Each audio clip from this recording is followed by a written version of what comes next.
আসসালামু আলাইকুম। বিসমিল্লাহির রহমানির রহিম। অজুর মাসালা।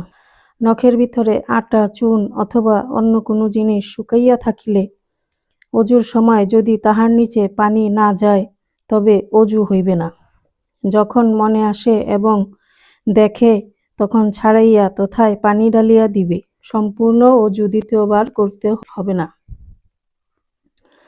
পানি ঢালার পূর্বে নামাজ পড়িয়া থাকিলে সেই নামাজ দ্বিতীয়বার পড়িতে হইবে। কপালে ও মাথায় আফসান ব্যবহার করিলে তাহার আঠা উঠাইয়া ধুইতে হবে, নতুবা অজু বা গোসল কিছুই হইবে না।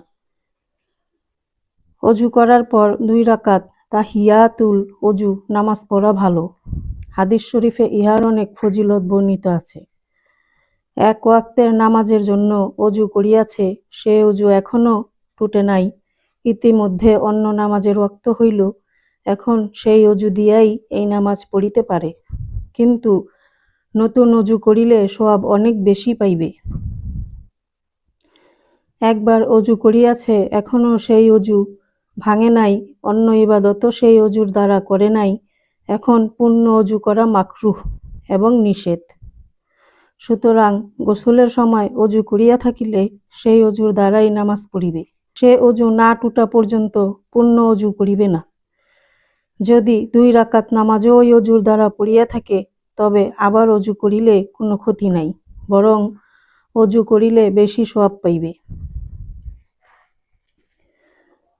আজকে আমরা অজুর কিছু মাসালা জানলাম। ইনশাআল্লাহ আগামী পর্বে পরের মাসালাগুলো আমরা জানব।